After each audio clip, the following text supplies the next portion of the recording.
Last time ನಾನು ಎಣ್ಗಾಯಿ ಮತ್ತು ಅಕ್ಕಿ ರೊಟ್ಟಿ ಮಾಡ್ಕೊಂಡು ತಿಂದಿದ್ದೆ. ನನ್ನ ಗಂಡ ಇರಲಿಲ್ಲ ಆವಾಗ ತಿನ್ನೋದಕ್ಕೆ. ಅದಕ್ಕೆ ಇವತ್ತು ಮಾಡಿಕೊಡು ಅಂತ ಕೇಳಿದ್ರು. ಮನೇಲಿ ಬದನೆಕಾಯಿ ಬೇರೆ ಇತ್ತು, ಒಂದು ವಾರ ಆಗಿತ್ತು ತಂದು. ಸೊ ಇವತ್ತು ಸ್ವಲ್ಪ ಅದನ್ನು ಮಾಡೋಣ ಅಂದ್ಬಿಟ್ಟು ಮಾಡ್ತಾಯಿದ್ದೀನಿ. ಬನ್ನಿ ಹೇಗೆ ಮಾಡೋದು ನೋಡೋಣ. ಫಸ್ಟು ಬದನೆಕಾಯಿನ ಕಟ್ ಮಾಡಿಬಿಟ್ಟು ನೀರಲ್ಲಿ ನೆನೆಸಿ ಇಟ್ಕೊಂಡಿದ್ದೀನಿ. ಆಮೇಲೆ ಒಂದು ಅರ್ಧ ಈರುಳ್ಳಿ ತೊಗೊಂಡು ಎಣ್ಣೆ ಹಾಕಿಬಿಟ್ಟು ಒಗ್ಗರಣೆ ಮಾಡ್ಕೊತಾ ಇದ್ದೀನಿ.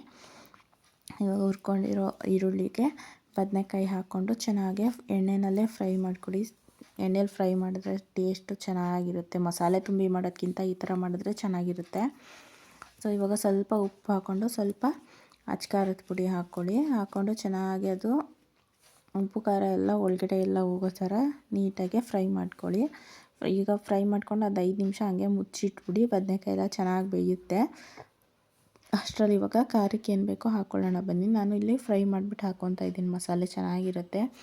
ಒಂದು ಈರುಳ್ಳಿ, ಒಂದು ಸ್ವಲ್ಪ ಬೆಳ್ಳುಳ್ಳಿ, ಒಂದು 6ರಿಂದ 7 ಎಸ್ಳಷ್ಟಿದೆ ಅಷ್ಟೇ. ಒಂದು ಸ್ವಲ್ಪ ಶುಂಠಿ ಹಾಕ್ಕೊಂಡು ಇವಾಗ ಅದಕ್ಕೆ ತೆಂಗಿನಕಾಯಿ, ಸ್ವಲ್ಪ ಕೊತ್ತಂಬರಿ ಸೊಪ್ಪು, ಒಂಚೂರು ಗಸಗಸೆ, ಆಮೇಲೆ ಸ್ವಲ್ಪ ಕಡಲೆ, ಯಾಕಂದರೆ ಗಟ್ಟಿ ಬರಬೇಕಲ್ಲ ಅದಕ್ಕೆ.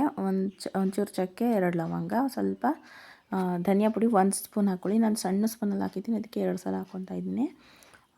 ಮತ್ತು ಅಚ್ಕಾರದ ಪುಡಿನೂ 1 ಸ್ಪೂನ್ ಅಷ್ಟು ಹಾಕ್ಕೊಳ್ಳಿ. ಖಾರ ಎಷ್ಟು ಬೇಕು ನಿಮಗೆ ನೋಡಿಕೊಂಡು ಅದ್ರ ಮೇಲೆ ಹಾಕ್ಕೊಳ್ಳಿ.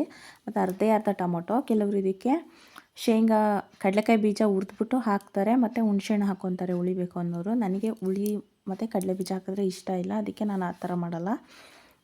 ನಾವು ನಾನ್ ವೆಜ್ ತಿನ್ನೋದು ಸ್ವಲ್ಪ ದಿನ ಬಿಟ್ಟಿದ್ದೀವಿ, ಅದಕ್ಕೋಸ್ಕರ ಈ ಥರ ಮಸಾಲೆ ಐಟಮ್ ಮಾಡ್ಕೊಂಡು ತಿನ್ನೋಣ ಅಂದ್ಕೊಂಡು ಮಾಡ್ತಾಯಿದ್ದೀನಿ. ಬಾಯಿ ಕೆಟ್ಟೋಗಬಾರ್ದಲ್ಲ, ಸೊ ಅದಕ್ಕೋಸ್ಕರ. ಇವಾಗ ಮಸಾಲೆನ ಹಾಕ್ಕೊಂಡು ಚೆನ್ನಾಗಿ ಫ್ರೈ ಮಾಡ್ಕೊಳ್ಳಿ. ಮಸಾಲೆ ಅದು ಫಸ್ಟೇ ಹುರಿದಿರೋದ್ರಿಂದ ಏನು ಜಾಸ್ತಿ ಬೇಯಿಸೋ ಅವಶ್ಯಕತೆ ಇರೋಲ್ಲ. ಸೊ ಇವಾಗ ಮಸಾಲೆ ಚೆನ್ನಾಗಿ ಬದನೆಕಾಯಿ ಒಳಗಡೆ ಎಲ್ಲ ಹೋಗೋ ಥರ ನೀಟಾಗಿ ತಿರುಗಿಸ್ಕೊಂಡು ಸ್ವಲ್ಪ ಉಪ್ಪು ಹಾಕ್ಕೊಂಡು ಒಂದು 5 ನಿಮಿಷ ಮುಚ್ಚಿಬಿಡಿ. ಇವಾಗ 5 ನಿಮಿಷ ಆದಮೇಲೆ ಮತ್ತೆ ತೆಗೆದು ನೋಡ್ರೆ ಎಣ್ಣೆ ಎಲ್ಲ ಬಿಟ್ಕೊಂಡಿರುತ್ತೆ. ಮಸಾಲೆ ನಾವು ಎಷ್ಟು ಚೆನ್ನಾಗಿ ಬೇಯಿಸ್ತೀವೋ ಅಷ್ಟು ಟೇಸ್ಟ್ ಬರುತ್ತೆ.